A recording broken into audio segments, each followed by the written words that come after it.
তো আমাদের সিনিয়র্সদের মধ্যে এত কনস্টিপেশনের প্রবলেম কিসের জন্য হয়? তার পেছনে কিন্তু অনেক কারণ আছে।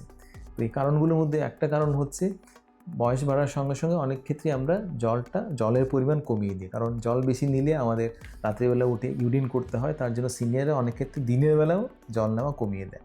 তো জল কম নিলে কনস্টিপেশন দেখা দিতে পারে। Second, fibre.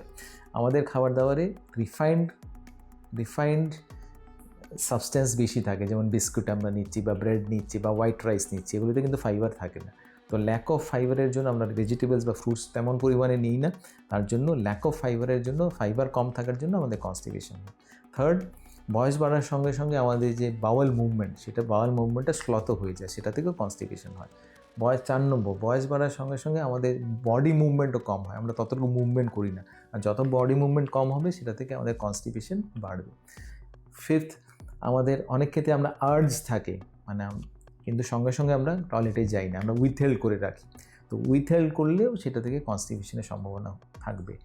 সিক্সথ হচ্ছে আমাদের যে কোর মাসল, অ্যাবডোমিনাল মাসল বা পেলভিক মাসল, সেটা বয়সের সঙ্গে সঙ্গে উইক হয়ে যায়, আর সেটা থেকে আমাদের স্ট্রেন করার ক্ষমতা কমে যায়, সেটা থেকে কনস্টিপেশনের প্রবলেম হতে পারে।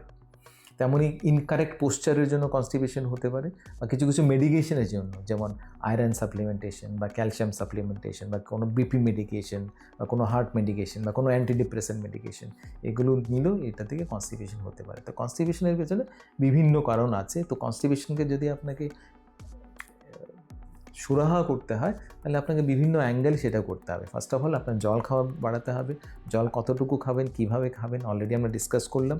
আপনাকে ফাইবারের পরিমাণ বাড়াতে হবে। তো ফাইবারের মধ্যে আপনি শাকসবজি নেবেন, ফলমূল নেবেন, সেটা ছাড়াও কতটুকু শাকসবজি নেবেন, প্লেটে কতটুকু শাকসবজি থাকার দরকার, কী ফলমূল নেওয়া দরকার, আর অন্য কীভাবে আপনি ফাইবারের পরিমাণ আপনার খাবারে বাড়াবেন, সেটা আমরা ডিসকাস করব। তেমন আপনার ফ্রিকোয়েন্ট মুভমেন্ট থাকতে হবে, বডি মুভমেন্ট থাকতে হবে, কারণ বডি মুভমেন্ট থাকলে সেটা থেকে বাওয়েল মুভমেন্ট আসবে, এক্সারসাইজ আপনাকে করতে হবে।